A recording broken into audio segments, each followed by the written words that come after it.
When we talked last time about adding the trail hand, well, first of all, I have a paint stick marked on the edge. It works great. I have here the clips that go on the top. During our January session, I will show you how you can give a lesson using an alignment stick, a yardstick, and a paint stick. So we can give an absolutely total first lesson using that. If you have the bar and bungee, students tend to be a little shy when we pull out all the measurement systems. But now, as we teach balance, it's become quite simple. I'll be covering that during our January training in Orlando. So, but let's take a look now at how the hands work together. I'm going to go to a point where what I've done with the paint stick, I've marked where in my heel pad this paint stick has to go. Okay. And I am going to go to right now, I'm going to go to my lower core power spot. You'll notice I have no wrist lock. But as soon as I go, my lower core stance range for me is 20 to 28.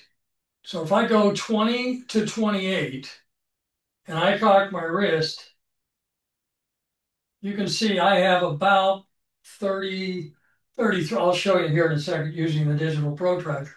I have about 33 degrees, okay, of wrist cock. As soon as I step back inside, I lose my wrist cock. So stance with range, I'm unable to cock my wrist at all. Stance with range has everything. Now I'm at 20. My range is 20 to 28. I have 20 here. Go to 18 and I lose my wrist cock.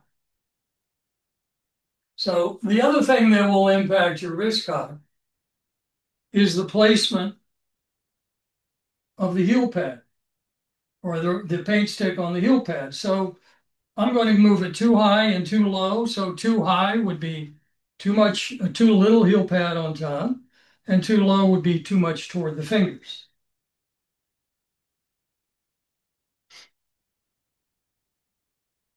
So here I am with the correct heel pad position. I put the paint stick right on that black mark, and look how much wrist lock I have. That turned here is about 33 degrees.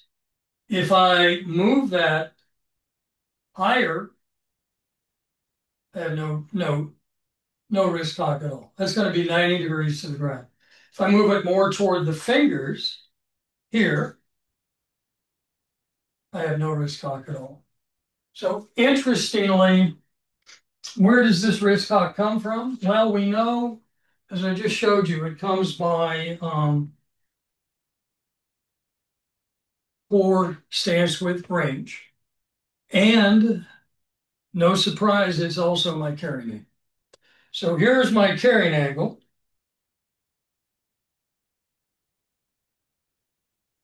And my carrying angle here is 147. 147. So if I take this now, as we look at carrying angle and wrist cock, please remember if you're an upper core player, you're going to have under 20 degrees of wrist cock because your ideal upper core player is going to be 162, 63, ideally. So you're having 27 degrees. So if we look at 180 and then we add 27 degrees this way is what I'm talking about. I'm at 40 or 33 degrees here today. So at 147. So let's take a look then at my wrist cock. I'm going to the lower core power spot.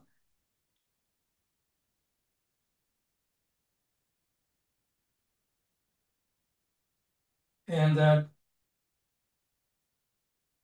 so if you look at my wrist cock here, it's tough to see, I know. If I had somebody here with me, I could show you. But you can see this with a bubble parallel to the ground, that actually I'm a little more than 140, than 33. Looks like here. I have a little bit of a cup, but so the carrying angle, if you want to increase somebody's wrist cock, it has everything to do with delivery to the ball. You don't necessarily want to do that. But what you want to do is make sure that they are capable of creating wrist cock. So let's take a look at what that means, and I'll come back and do the upper and middle here in a second. So to get wrist cock, I have none here, but to get wrist, I'm in because I'm in my upper core stance with here. Move back out, and now it came back. So to have wrist cock is how I add my trail hand. How I add my trail hand. So to bring my trail hand in, and I taught for years, we have to seat that thumb. We have to seat that thumb in the lifeline of the trail hand. So I'm going to seat it in the lifeline of the trail hand, and I've lost all wrist cock. I have none. I go back, take my trail hand off, and my wrist cock's back. I cover that thumb and try and add wrist cock. I don't have any. Watch my hand. This is easy to demonstrate, by the way, to your students with the paint stick. So I'm pressing the paint stick. See how my hands line up? They don't. You see the different angles of my hands. So if I now, the only change I'm going to make, so I'm back to my wrist cock in my lead hand. I have that 147 set carrying angle. This time I'm going to add my power spot first. I'm going to put the grip on the power spot first.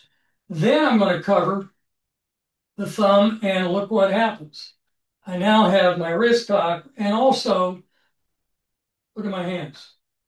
See how they line up? They're more parallel in this position. Let me show you both again. Here's my wrist cock, palm on top covering the thumb, lose the wrist cock, open my hands, and now note the finger, position of the fingers. The finger should be close to, if not exactly, parallel. All I'm doing to maintain that wrist cock here is to put the grip, add the power spot first, close those fingers, then cover that thumb, and there I am. I have the wrist cock, open my hands, and you'll notice they're working much more together. Now, one more way to consider, a couple of years ago in Seattle, Jeff Shaw did a demonstration of adding the trail hand. And what Jeff demonstrated was the following. He demonstrated, here I have the wrist cock, adding the trail hand would go down, middle finger, think of the middle finger going down the shaft, and then cover, and I still maintain my wrist cock. So if I open my hands here, you can see they're also still parallel. And I'll put a link to that video and adding this. So your wrist cock is really a function of stance width, the lead hand, and the trail hand. Now, let's take a look at power. So if I'm going to have power, that's why I have this hand set and colored. If I'm going to have power with this hammer, I'm going out to my lower core stance width range, which is where I am today. I'm in a low core. And I'm going to grip on the underside of this hammer.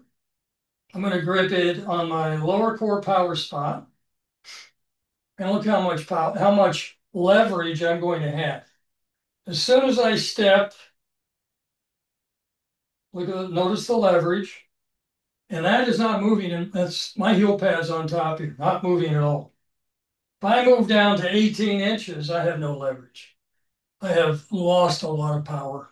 I go back to my stance with range, and here I am. So understanding next time you do a project at home, knowing what your stance with range is and the heel mount, the right amount of heel pad, you can introduce a bit more power.